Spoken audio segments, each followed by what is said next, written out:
तो आज हम पढ़ने वाले हैं कि जब दो समांतर रेखाओं को एक तिर्यक रेखा काटती है, दो समांतर रेखाओं को एक तिर्यक रेखा काटती है तो कौन कौन से एंगल बनते हैं और उनकी प्रॉपर्टी क्या है, इसका डीपली हम अध्ययन करेंगे। ठीक है ना? तो समांतर रेखा क्या होती है ये तो आप लोगों को बताया जा चुका है। समांतर रेखा क्या होती है? हाँ, दो ऐसी रेखाएं जिनके बीच की दूरी सदैव समान सदैव समान है। इनके जो बीच का गैप है वो हमेशा मेंटेन रहे, उतनी ही दूरी पर रहे, चाहे जितनी दूरी तक उनको फैला दिया जाए। ठीक है, तो ऐसी रेखाओं को समांतर रेखा कहते हैं। देखो जैसे हम एक समांतर रेखा खींच रहे हैं, ये और दूसरी ये, नाम दे देते हैं इनको L और इनको दे देते हैं। ठीक है, दो समांतर रेखाएं हमने खींच दिया, एक ये L जिसको हमने नाम दिया, दूसरी ये जिसको M हमने नाम दिया। और यदि इसको एक तिर्यक रेखा, तिर्यक यानी तिरछी रेखा काट दे, ठीक है ना? Yes sir. तो बहुत सारे एंगल बन गए।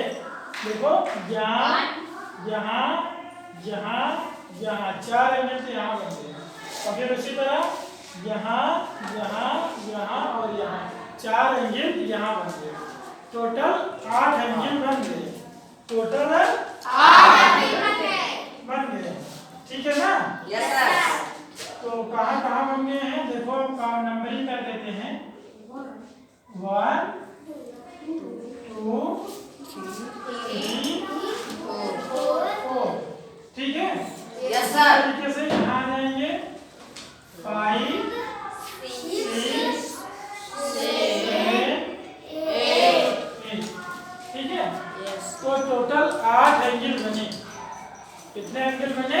8। जब दो समांतर रेखा को एक तिर्यक रेखा काट दी तो 8 एंगल बने। ठीक है, देखो ये समांतर रेखा है, ये दोनों एंगल जो पहला और दूसरा है ये बाह्य क्षेत्र में स्थित है, मतलब समांतर रेखा के बाहर, समांतर रेखा के बाह्य क्षेत्र में स्थित है।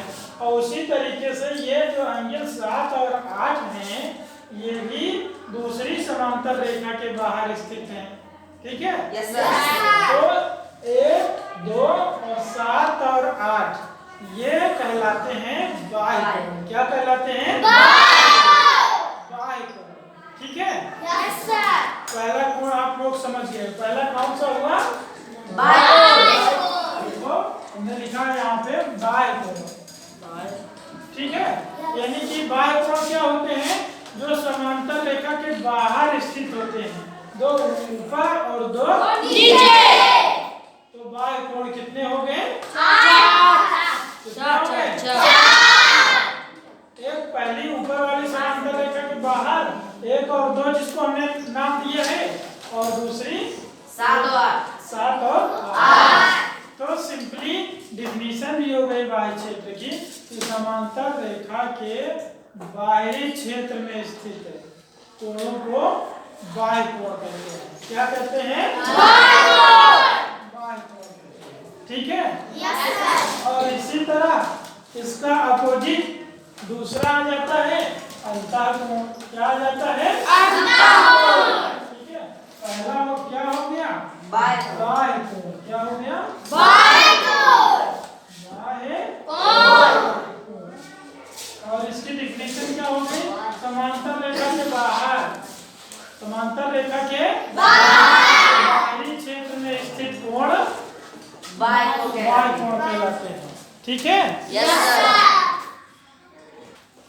तो बाह्य कोण आप लोग समझ गए, ठीक है ना? Yes sir. दूसरा अंतःकोण आ जाएगा। देखो ये पहली समांतर रेखा है जिसको हमने L नाम दिया है, और इस समांतर रेखा के अंदर की ओर दो कोण दिखाई पड़ रहे हैं, ये 3 नंबर वाला और 4। तो ये दोनों क्या हो गए? अंतःकोण हो गए। क्या हो गए? अंतःकोण। और उसी तरह ये दूसरी समांतर रेखा है, इसके अंदर भी दो कोण दिखाई पड़ रहे हैं, एक 5 और एक 6। तो ये दोनों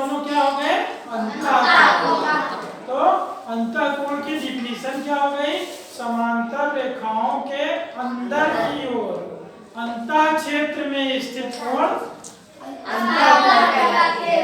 अंदर की ओर स्थित कोण और समांतर रेखा के बाहर स्थित कोण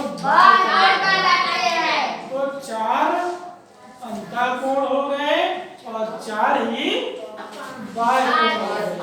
अगर हम फिगर में पूछें कि यहाँ पे बाह्य कोण कौन कौन सा है, बाह्य कोण कौन कौन सा है, तो क्या बताओगे?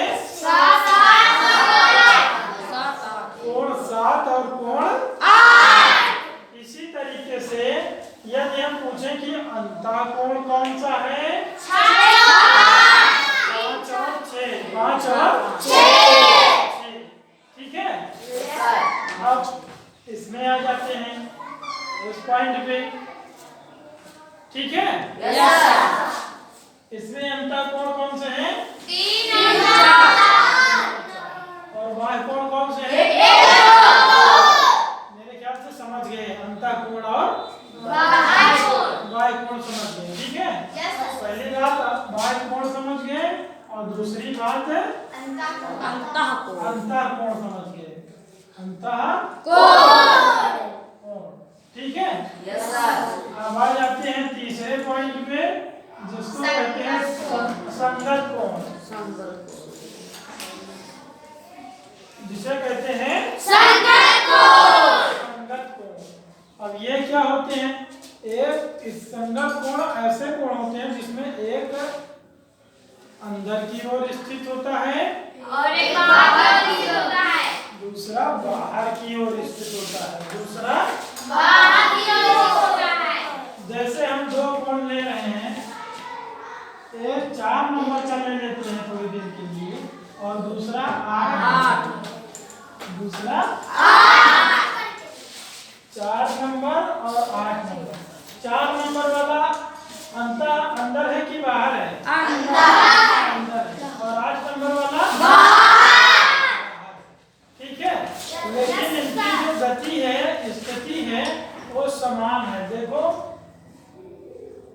समांतर रेखा के नीचे, समांतर रेखा के नीचे, ठीक है। तिर्यक रेखा के राइट हैंड साइड, तिर्यक रेखा के राइट, ठीक है।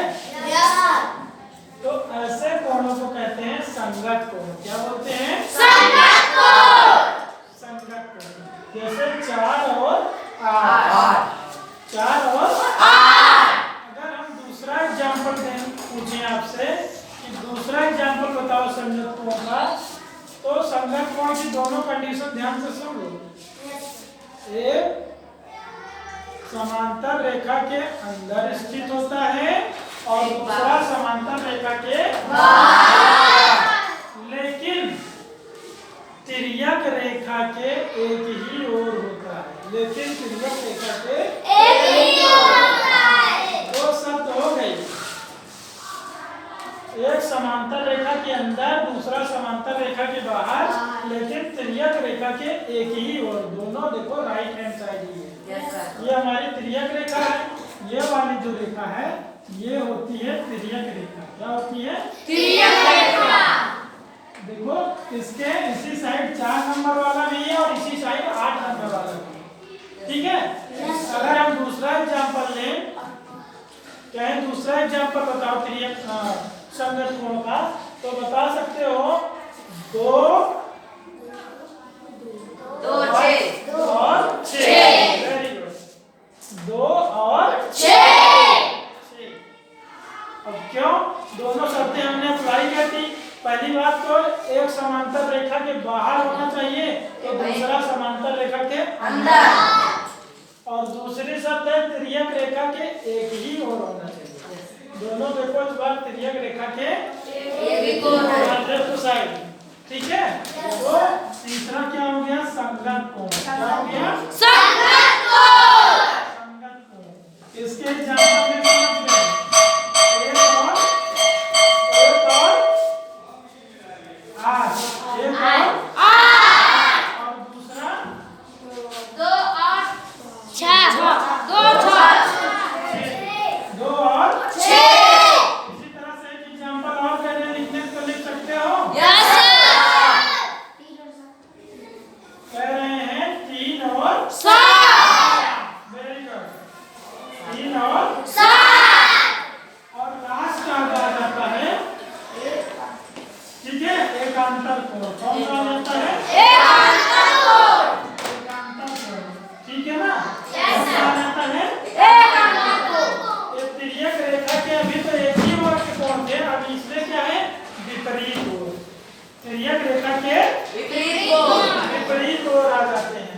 रेखांतर कोण, ठीक है ना? Yes sir. दोनों अंतर क्षेत्र में ही होते हैं। Yes. दोनों अंतर क्षेत्र में ही होते हैं। जैसे एक 6 तो दूसरा 4, एक 6 तो दूसरा 4 4 और 6 ठीक है। 3 और 5, 3 और 5। तो इस प्रकार जब दो समांतर रेखा को एक तिर्यक रेखा काटती है तो 4 प्रकार के कोण बनते हैं। कौन कौन से? बाह्य कोण, अंतर कोण, समद्विबाहु कोण, ठीक है ना? Yes sir. तो आज समझ चुके हो तुम लोग, ठीक है? Yes sir. तो इसको नोट कर लोगे और फिर हम कल आगे बताएंगे।